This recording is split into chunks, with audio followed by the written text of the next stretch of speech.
You're listening to the Call Kent podcast, where Kent C. Dodds answers questions and gives insights to software engineers like you.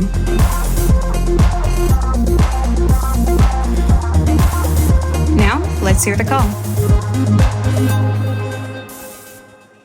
Hi, my name is Ryan. What options do software engineers have to make some side income? Thanks. And that was the call. Here's what Kent had to say.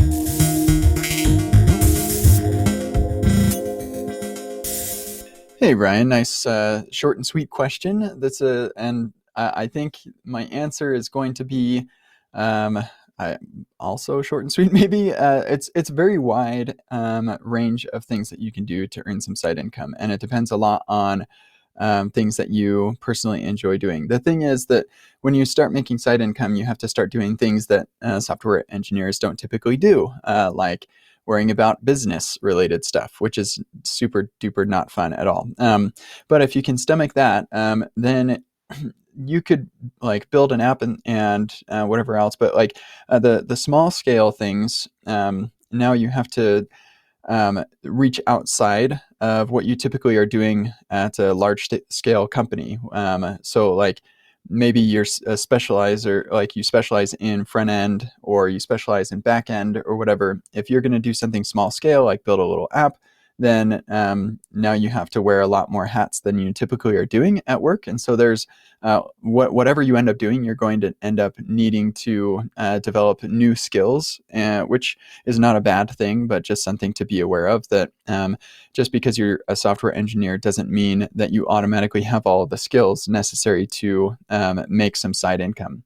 What a lot of people will do, and what I did, was teach what I have learned in what I've been working on. But again, that's another skill that is definitely a learnable skill, but it does take a lot of time and effort.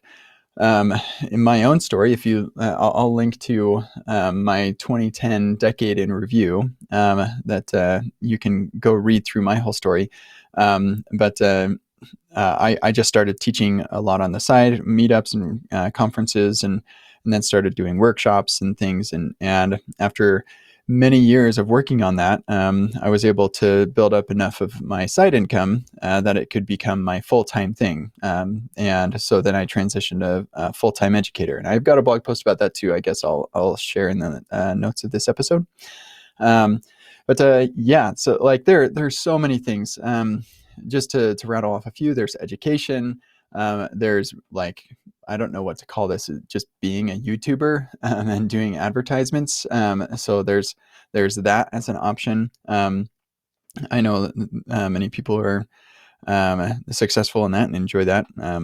I am a YouTuber sort of, but I'm not really. I just like live stream my raw life on YouTube. But I know a lot of people take that very seriously, and it works out well for them. I don't get paid any money from YouTube. I don't do advertisements or anything like that. That's not my core thing, what I'm doing. But anyway, so you could also build an app.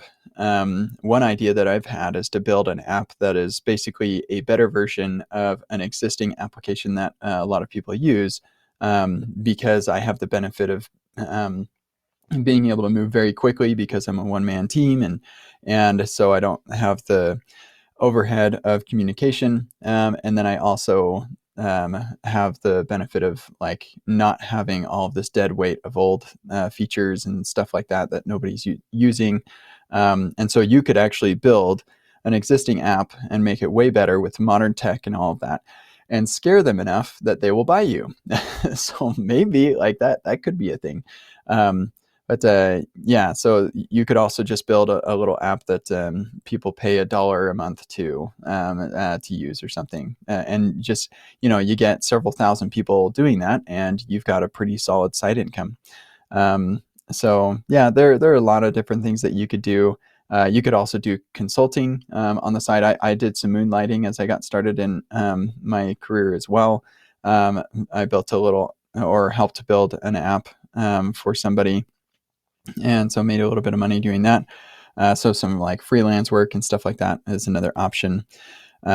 Whatever you end up doing, just because it's extra work on top of your employment, make sure that you're being honest with your employer and you're not using employment time and employment equipment to make that side income. And then, unless like some employers don't care what you do with the machine outside of work, but yeah, so just be aware of what your employer says that is allowed. Just ensure that you are going to enjoy that, because this is like the alternative is just spend that time doing whatever you want. So, do something that you would be okay converting into your full-time thing, because that would be like, that's what I did, and it worked out super well. And I'm super happy to be a full-time educator now. I hope that is somewhat helpful to you, and I hope you have a marvelous day.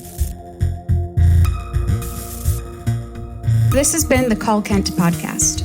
Learn more about Kent at kentcdodds.com and get your own questions answered at kentcdodds.com/calls.